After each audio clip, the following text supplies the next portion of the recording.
আগের এপিসোডের মধ্যে আমরা দেখেছিলাম যে ইউহাও আর তার বন্ধুরা মিলে পুরো মিন্ডু শহরকে ধ্বংস করে দিয়েছিল। তখন তারা সেখান থেকে চলে গিয়েছিল। তারপর আমরা দেখি যে শুটিয়ান রেন সব সৈনিকদের উপর রেগেছিল আর বলেছিল তোমরা কোনো কাজের না। তখন সেখানে থাকা মিনিস্টার বলে, মহামান্য রাজা, আপনার শরীর এখন অনেক খারাপ, আপনি এখন বিশ্রাম নেন, বাকিটা আমরা দেখতেছি। তখন শুটিয়ান রেন বলে, চুপ করো, আমি যদি ওই 9 লেভেলের পাওয়ারফুল ডিফেন্স দেওয়াল অ্যাক্টিভেট না করতাম তাহলে আমি এখন জীবিত থাকতাম না। তখন সে মিনিস্টারকে প্রশ্ন করে, ক্রাউন প্রিন্স কেমন আছে? তখন ওই মিনিস্টার বলে, চিন্তা করবেন না, সে ঠিক আছে। তাকে আমাদের স্পেলেসের এরিয়ার মধ্যে স্টার জেট দিয়ে পাহারা দেওয়া হচ্ছে। তখন আমাদেরকে ওই জায়গা দেখানো হয় যেখানে ইউনহানকে স্টার জেট দিয়ে প্রোটেক্ট করা হয়েছে। তখন মিন্ডু শহরের দৃশ্য দেখানো হয় যেখানে রয়্যাল সৈনিকরা শহরে ফিরে আসতেছে। তখন ওই মিনিস্টার বলে, এখন তারা আর কিছু করতে পারবে না, এখন রয়্যাল সৈনিকরাও ফিরে এসেছে, আর আজকে যা হয়েছে তা সামনে আর কখনো হবে না। তখন শুটিয়ান রেন কিছুক্ষণ ভাবে আর বলে, একটা বিষয় বুঝে আসছে না, রয়্যাল সৈনিকরা এখান থেকে যাওয়ার পরেই তারা অ্যাটাক করেছে, তাহলে তারা কিভাবে এটা করেছে? আমার মনে হচ্ছে আমাদের ভিতরে কেউ বিশ্বাসঘাতকতা করেছে। তখন এটা শুনে সবাই ভয় পেয়ে শুটিয়ান রেনের সামনে বসে যায়। তখন মিনিস্টার বলে, আপনার মনে হয় কোথাও ভুল হচ্ছে, কেননা রয়্যাল সৈনিকরা এখান থেকে যাওয়ার 10-15 মিনিট পরেই তারা অ্যাটাক করেছে, আর রয়্যাল সৈনিকরা যাওয়ার সাথে সাথেও যদি কেউ শত্রুদেরকে জানাতে যায় তাহলে তারও অনেক সময় লাগবে। তখন শুটিয়ান রেন বলে, তাদের লিডার অনেক ইন্টেলিজেন্ট। আর তখনই সেখানে ইয়াউলিন আসে আর বলে, মহামান্য রাজা, ওই সময় মিনিস্টার যে সিদ্ধান্ত নিয়েছিল তা ঠিক নিয়েছিল, কিন্তু তারপরেও আমরা যাদের সাথে ফাইট করে এসেছি তারা অনেক পাওয়ারফুল ছিল, আর তারা অনেকজন ছিল। তারা ছোট ছিল কিন্তু তাদের পাওয়ার অনেক ছিল।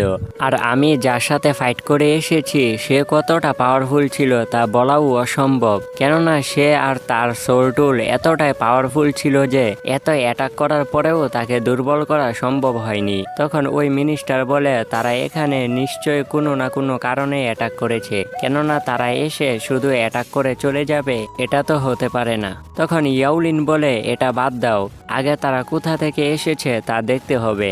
আমার মনে হচ্ছে তারা ওই 3 রাজ্য থেকে এসেছে।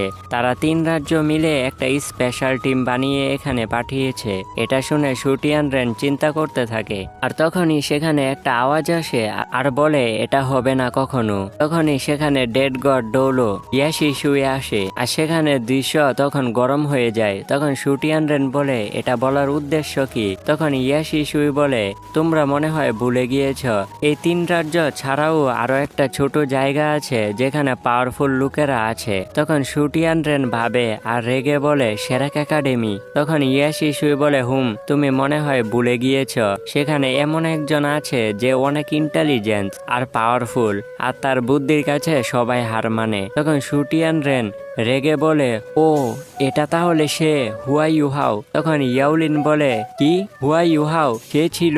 এখন বুঝতে পারছি আজ পর্যন্ত আমাদের সামনে যত বাধা এসেছে সব এই ছেলেই করেছে, আর সে এইগুলা করেও নিজেকে এমন ভাবে লুকিয়েছে যে আমরা বুঝতে পারিনি। সত্যি এই ছেলে অনেক বুদ্ধিমান। তখন ইয়াশিসুই বলে, মহামান্য রাজা, এই ছেলে একটা টাইটেল ডৌলো হয়েও তার কাছে আল্টিমেট মাস্টার সোল আছে, আর এই ছেলেকে যদি এইভাবে ছেড়ে দেন তাহলে ভবিষ্যতে আপনাদের আমাদের জন্য কাল হয়ে দাঁড়াবে। এখন আপনার উচিত হবে যে আপনি সৈনিকদেরকে সেরাক একাডেমিতে পাঠান আর তাদেরকে ধ্বংস করে দেন, আর না হলে এই ছেলে এইভাবে বাড়তে থাকলে পরে আমাদের সামনে অনেক বিপদ আসবে। তখন ইয়াউলিন বলে, মহামান্য রাজা, মাফ করবেন আপনাদের কথার মাঝে কথা বলার জন্য, যে এটা আমরা কখনো করতে পারি না, কেননা যদিও সেরাক একাডেমি গোপনে তাদের সাথে জড়িত আছে কিন্তু আমরা তাদের উপরে সরাসরি অ্যাটাক করতে পারি না। আর এখন যদি আমরা ইয়াংডৌলো রাজ্য নিজের আন্ডারে নিয়ে আসতে পারি তাহলে তারা সবাই একটা টঙের মতো পড়ে থাকবে। তখন সাথে থাকা মাস্টার বলে, সেরাক একাডেমিকে সরাসরি অ্যাটাক করা ঠিক হবে না, কেননা এরকমটা করলে তাদের অ্যাটাকে আমাদের ক্ষতি হতে পারে, আর আমাদের এটা ভোলা উচিত নয়। তাদের মধ্যে অনেক পাওয়ারফুল সব কিছু রয়েছে, তাদের গ্লোরি অনেক বেশি। তখন ইয়াশিসুই বলে, তাহলে ঠিক আছে, তোমাদের কোনো অ্যাটাক করতে হবে না, ওই ছেলে এসে একদিন না একদিন তোমাদের রাজাকে মেরে চলে যাবে, আর ওই দিন আমি কাউকে কোনো সাহায্য করব না। আর ওই দিন তোমরা শুধু তাকিয়ে দেখবে। তোমরা যদি সেরেক শহরে অ্যাটাক করো তাহলে আমি তোমাদের সাথে আছি, আর না হলে আমি নেই। পাগলের দল, তোমরা বুঝতেও পারছো না তোমরা কি করতেছ। তখনই সেখানে এক লোক আসে আর বলে, সম্মানের সাথে কথা বলো ইয়াশিসুই, তুমি এটা ভুলে যেও না যে তুমি এখন রাজার সামনে দাঁড়িয়ে আছো। ওই লোকের নাম কং ডাইলিন ছিল, আর তাকে ফাদার অফ সোলটুল বলা হয়। তখন সবাই তাকে দেখে সম্মান জানাতে থাকে। তখন ইয়াশিসুই তাকে দেখে বলে, ও কং ডাইলিং, তুমি কি এখন ফাইট করতে চাও? যদি করো তাহলে আসো, একটা ফাইট হয়ে যাক। তখন তাদের পাওয়ার বাড়ি খেতে থাকে। তখন কং ডাইলিং বলে, তারা যা বলেছে তা সঠিক হতে পারে, কিন্তু তুমি যা বলেছ তা কখনো সঠিক হতে পারে না। আর আমাদের সব মিশনকে একত্র করতে হবে, আর এম্পারারের সাথে গড অফ ওয়ারকে বিষয়টা জানাতে হবে। আর তারা পুরো ওয়ারকে কন্ট্রোল করছে, তাই পরে যদি তারা অ্যাটাক করতে রাজি হয়ে যায় তাহলে মহামান্য রাজা আপনি এরকমটা করতে পারেন। আর না হলে কিছু না বুঝে আন্ধাহুন্দায় অ্যাটাক করলে সমস্যা হবে। আর তাদের মধ্যে একজন আছে যে স্পেসকে কন্ট্রোল করে, সে সেখানে হাজারের মতো সোলটুর রাখতে পারে। তাকে সবার আগে কিছু করতে হবে। আর আপনারা যার কথা বলেছেন সত্যি যদি সে হয় তাহলে তো তার একটা কিছু করতে হবে। আর কুইন ফ্রডলাইনে থাকার কারণে সে সেখানে সব কিছু জানে, তো তাকে এই বিষয়ে বলা উচিত। তারপর সে যা সিদ্ধান্ত নেয় তাই হবে। তখন শুটিয়ানরেন বলে হুম। তারপর অন্যদিকে আমরা জুজিকে দেখতে পাই যে ক্যাম্পে ছিল, আর তার কাছে এই খবর পৌঁছে গিয়েছিল। আর তার সামনে কয়েকজন পাওয়ারফুল মাস্টার বসা ছিল যাদেরকে সে অনেক বিশ্বাস করে। তখন তারা বলে এই খবর কেউ যাতে জানতে না পারে। তখন জুজি বলে, আমি বললাম আর আপনারা শুনলেন, এতটুকুই। তখন তারা বলে হুম, এতে কোনো আসে যায় না যে আমরা কোথায় অ্যাটাক করতেছি, কিন্তু আমাদের তখন মিলিটারি ছিল না, তাই তারা অ্যাটাক করতে পেরেছে। কিন্তু এখন আলটিমেট মিলিটারি আবার ফিরে এসেছে, তাই রাজা থাকতে এখন তারা আর কিছু করতে পারবে না। তারা কয়েকজন এসেছিল, কিন্তু তারা যে ধ্বংসলীলা করেছে তা আমাদের চিন্তা ভাবনার বাইরে। তো আমরা এটা কখনোই চাই না, বা আমাদের কোনো সৈনিকও আর চায় না যে শত্রুরা এইভাবে সামনাসামনি এসে অ্যাটাক করবে। আর মহামান্য রানী, আমরা চাই যে আপনি তাড়াতাড়ি একটা সঠিক সিদ্ধান্ত নিন যে আমাদের এখন কি করা উচিত। তখন জুজি স্টারলু রাজ্যের উপরে একটা লোকেশন দিয়ে বলে, আমরা এখন এখানে অ্যাটাক করব। আর আমাদের সব সৈনিকদেরকে তৈরি করো যাতে করে তারা তাদেরকে সাহায্য করার জন্য না আসতে পারে। তখন জুজি সৈনিকদেরকে দেখানো হয় যেখানে সবাই অ্যাটাক করার জন্য রেডি ছিল।